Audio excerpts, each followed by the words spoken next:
Mañana llega al Congreso la polémica Ley de Memoria Democrática del Gobierno que pretende el reconocimiento y la reparación de las víctimas de la guerra civil y de la dictadura y que permitirá, gracias al apoyo de Bildu, investigar las vulneraciones de los derechos humanos hasta 1983 para, como ellos mismos dicen, poner en jaque el relato de la transición española. Pues bien, este pacto incomoda a muchos votantes socialistas y cargos actuales como los presidentes de Castilla-La Mancha y de Aragón. Tanto es así que históricos exdirigentes del PSOE han pedido a Pedro Sánchez, a través de un manifiesto, que retire esta norma porque tergiversa de forma injusta el pacto constitucional. Entre ellos está Javier Rojo, expresidente del Senado, exministros como Sainz de Cosculluela y García Vargas, y el burgalés Juan José Laborda, que también fue presidente de la Cámara Alta y que nos escucha desde Cantabria. Buenas noches, ¿qué tal, señor Laborda?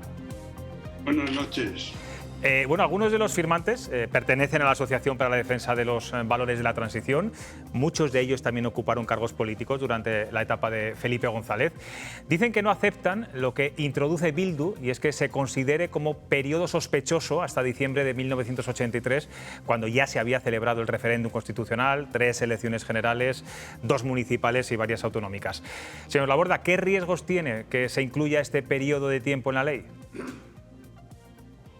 Bueno, realmente es, de nuevo, intentar reiterar, solo que en una ley del Estado, una ley nacional, una vieja teoría ideológica que intentó sacar adelante en la antigua Herri Batasuna y que sigue siendo hoy la propuesta de ese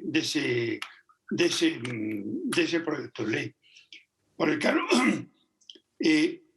al prolongar esa fecha hasta 1983, supone negar que la Constitución instaura un nuevo régimen, instaura una situación radicalmente distinta y que, por tanto, lo que sucede a partir de diciembre de 1978 con la Constitución aprobada configura un nuevo espacio político hasta en pequeños detalles que tiene una cierta importancia, porque la Constitución tiene una disposición derogatoria en que efectivamente se dice exactamente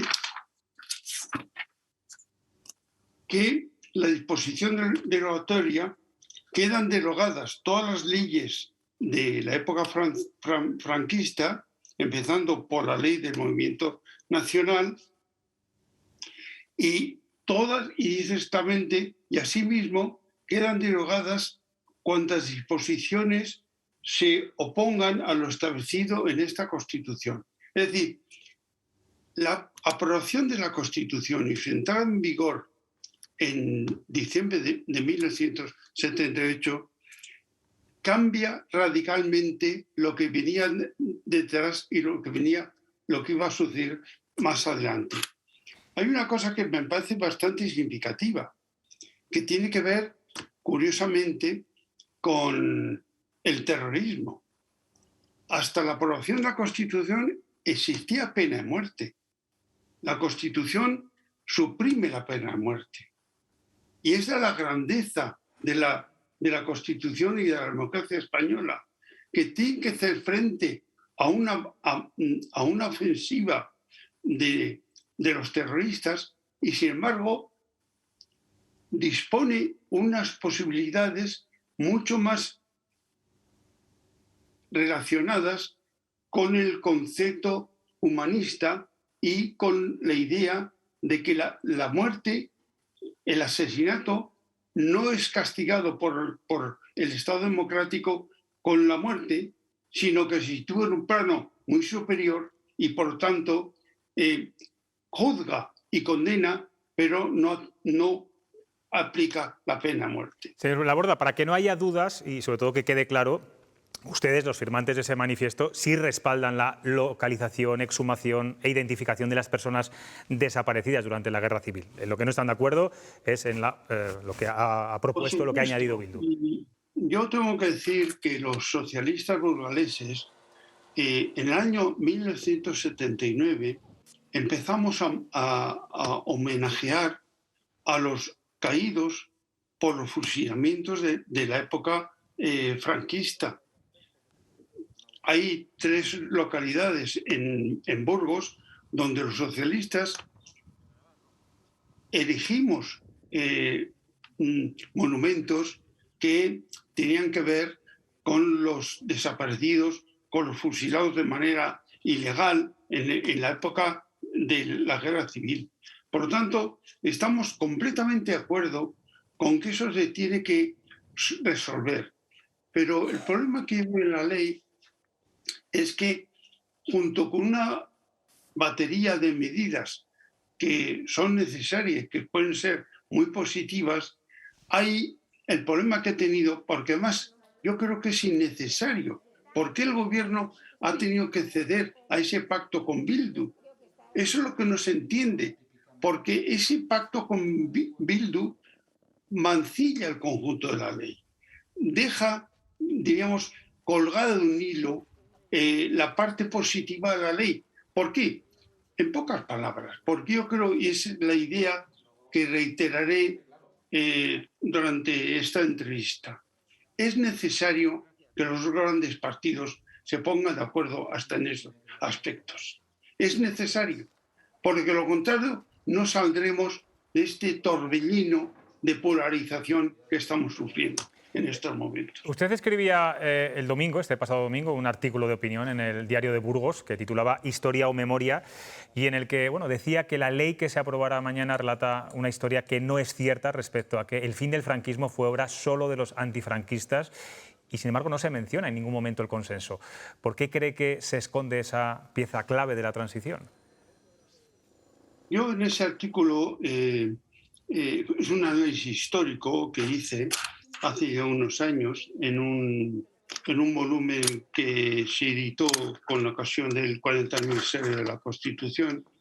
Señalo que a partir de 1962, una parte de lo que podíamos llamar el aparato del régimen, gente que estaba en posiciones de derechas, empezaron a acercarse y llegaron a un compromiso con los franquistas y con los antifranquistas y para intentar llegar a una fase en que se superara la dictadura de Franco mediante una idea que no era la restauración de la República, que es muy importante este extremo, sino mediante un pacto que nos permita tener un sistema político como el europeo.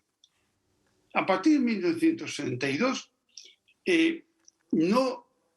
la dialéctica no es republicanos contra franquistas, sino que de pronto aparece una nueva visión, y es Europa como fórmula para superar la dictadura. Y el consenso no es más que eso, el entendimiento entre los que venían del régimen anterior, del régimen franquista, y los que estuvimos en contra del régimen franquista.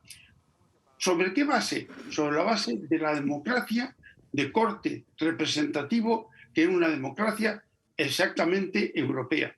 Y por eso, en el año 1978, yo era senador constituyente, el Consejo de Europa, la más antigua institución unitaria europea, nos admitió a los españoles en el Consejo de Europa sin tener ni siquiera totalmente aprobada la Constitución, porque fuimos todos a Estrasburgo, desde los comunistas hasta Alianza Popular.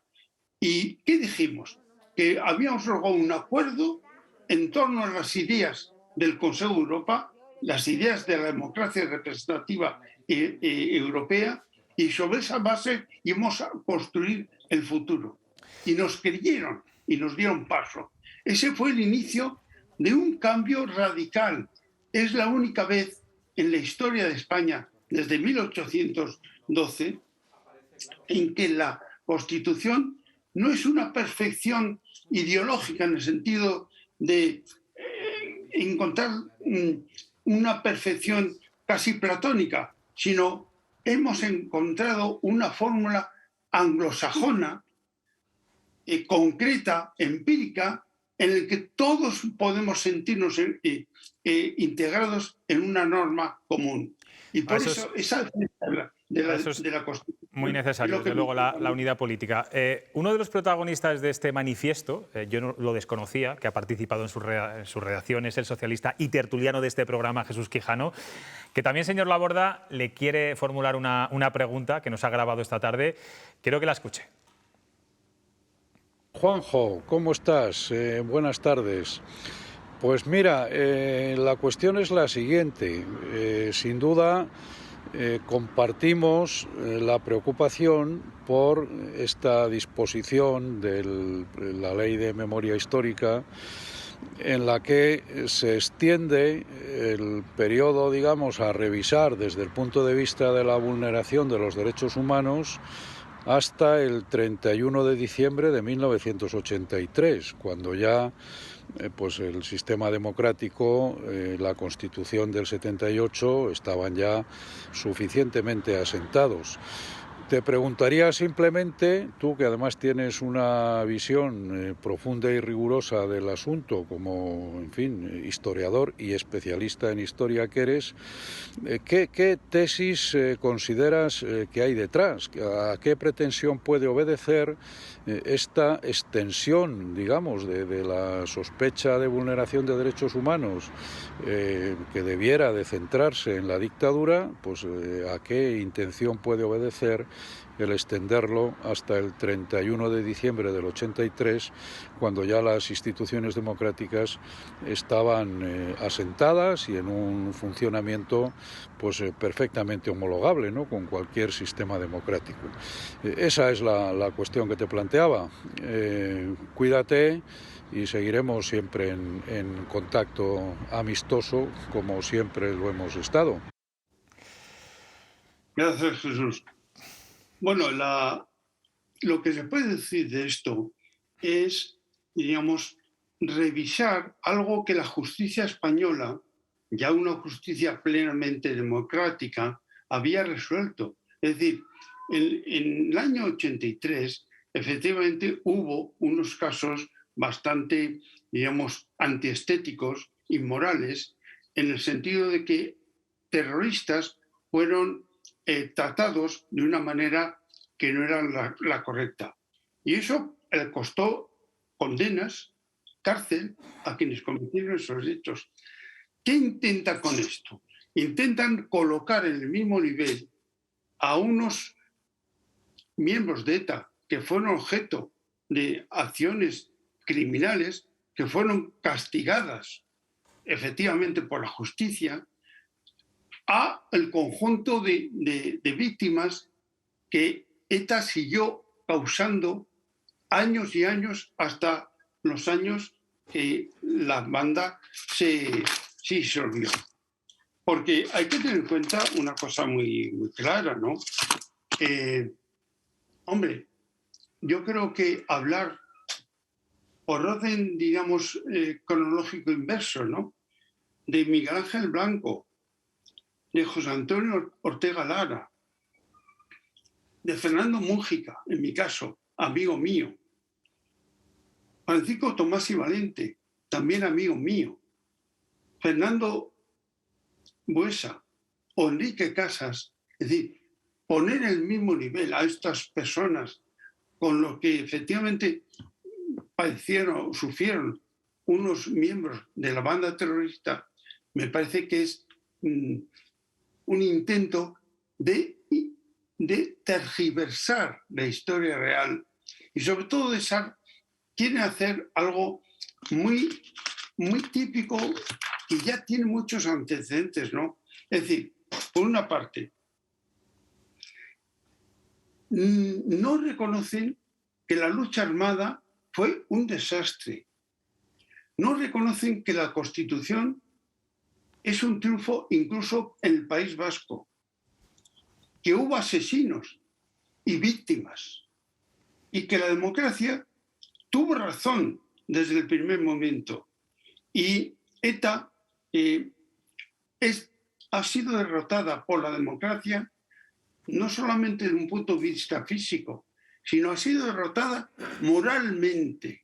Entonces, la ley esta, yo creo que combate ese intento de enaltecer una historia tremenda y oscura, que es el enorme fracaso que supuso que ETA durante muchos años negó que España era una democracia. Juan José, decía el exdiputado riojano y exministro también, Javier García Coscullera, que esta ley le produce asco. Usted es historiador y los firmantes fueron claros protagonistas de la transición. ¿Le hubiera gustado que contaran con ustedes para redactar esta norma? Y yo no sé también, de forma muy breve, si algún miembro del Gobierno se ha puesto en contacto con ustedes, siendo del mismo partido. No se han puesto en contacto con nadie de nosotros y, hombre, nos hubiera gustado no que nos hicieran caso, sino sencillamente que leyeran o que tuvieran en cuenta lo que han aportado los historiadores. En este texto, este manifiesto, está firmado por Jordi Canal. Es un historiador de Cataluña de primera magnitud. Está firmado por Juan Francisco Fuentes, un historiador contemporáneo que además ha tenido libros de enorme popularidad. Por ejemplo, su estudio sobre el 23F. O juristas como Javier Tajadura, que es al mismo tiempo un escritor en los periódicos y que efectivamente ha puesto en valor el componente más intenso, más perfecto y más europeísta de nuestro catálogo de derechos fundamentales que está en la propia Constitución. Señor Laborda, tenemos aquí a tres tertulianos que también quieren hacerle alguna pregunta. Alguno de ellos ya le conoce. A Luis Jaramillo me imagino que sí. Luis. Juan José, muy buenas noches y encantado de verle, aunque sea a través de la pantalla. Estuvimos en los pasillos de Fuensaldaña en otro tiempo, durante bastante rato, y charlamos. Éramos más jóvenes. Sí, evidentemente, éramos bastante más jóvenes. Al hilo de lo que le he escuchado intervenir, yo quería hacerle una pregunta muy sencillita. ¿En la política actual se cede a todo con tal de estar en el poder? ¿Todo vale? ¿Pactar con quien sea a costa para tener el poder? El problema que tenemos es que, y es una pregunta interesantísima que usted me hace, pero yo le voy a decir en síntesis lo que pienso de este asunto. Ahora mismo, con la globalización que tenemos, con la construcción europea por una parte y con la profundización de los entes inferiores al Parlamento Nacional o al Gobierno Nacional, sean las comunidades autónomas o sean los ayuntamientos, realmente los políticos nacionales no tienen poder. Por lo tanto, tienen que exacerbar las diferencias, porque en realidad tienen poco margen para hacer política. De tal manera que el problema que tenemos, que es un problema global, es un problema que afecta a muchos países europeos, porque esa situación que padecemos nosotros la están padeciendo igual los franceses, los ingleses o los alemanes.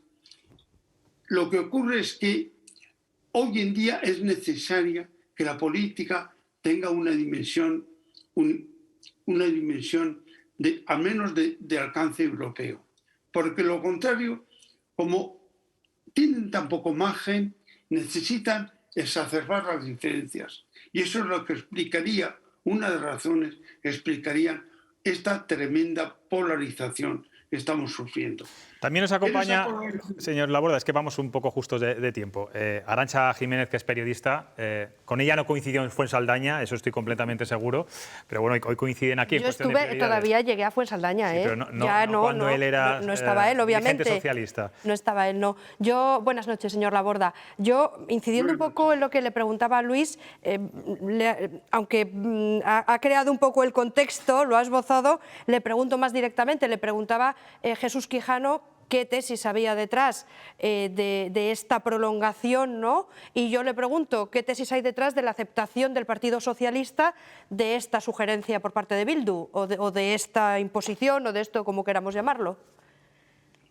Pues la verdad es que no lo entiendo muy bien, porque yo creo que esa mezcla del aspecto positivo de la ley y esa aceptación del pacto con Bildu, que el pacto con Bildu por sí mismo ya es algo incómodo, sobre todo cuando, por ejemplo, el presidente del gobierno ha dicho en muchas ocasiones que nunca pactaría con Bildu. Entonces, ¿cuál es la explicación? Pues seguramente será la necesidad de encontrar apoyos en el Congreso. Cuando quizá Esquerra Republicana retira su apoyo al gobierno, compensa ese vacío con acercarse a los grupos radicales vascos o los grupos que gravitan en torno a Bildu. Señor Laborda, usted es un dirigente histórico, es un militante histórico, creo que fue en 1974 cuando recibió por primera vez el carné del Partido Socialista.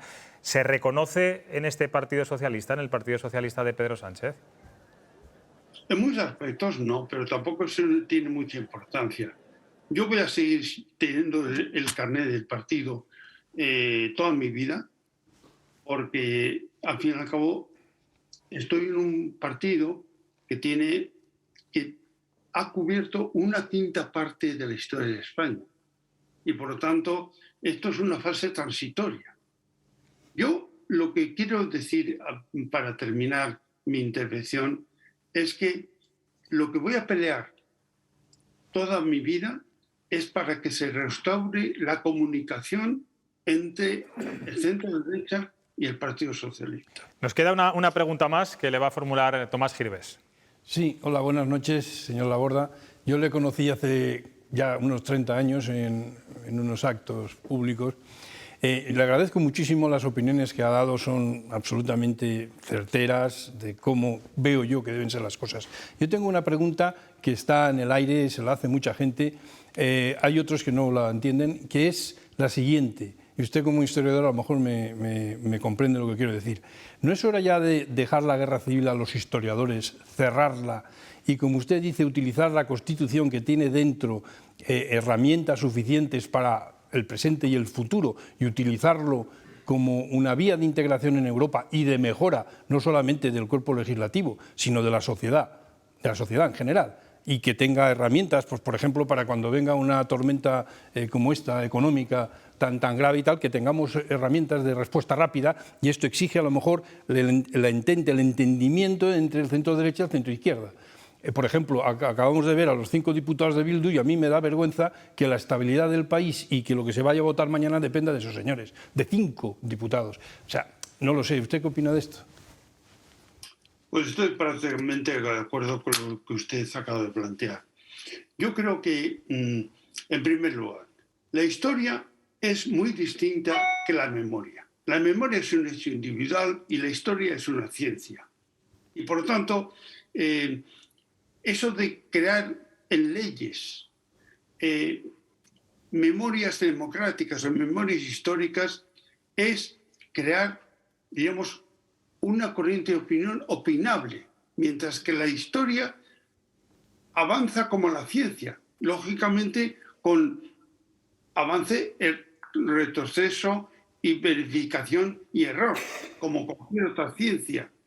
Y por tanto, hay que recordar además una cosa muy fundamental, y es que cuando hicimos la Constitución, la generación de la Constitución, no hicimos un esfuerzo historicista en el sentido de recuperar el pasado, sino que quisimos construir el Estado. La Constitución habla más del Estado que de la nación, precisamente por ese hecho, porque lo que nos interesaba era construir una España en bases democráticas, huyendo y salvándonos de los problemas que habíamos padecido durante el siglo y medio anterior. Y esa es la clave. Por lo tanto, hay que hacer un esfuerzo por hacer buena historia, investigación histórica, y a poder ser, dejarse que la memoria intente construir un discurso político que siempre está sujeto a la tergiversación. Pues Juan José Laborda, que sepa que tenía yo muchas ganas, tenía yo pendiente poder entrevistarle aquí en Cuestión de Prioridades, hoy lo he conseguido. Gracias de verdad por hacernos un hueco, siga disfrutando de las vacaciones en Cantabria y seguiremos muy pendientes de todo lo que hace y todo lo que dice, porque bueno, usted sigue siendo una referencia socialista aquí en Castilla y León. Gracias. Muchas gracias.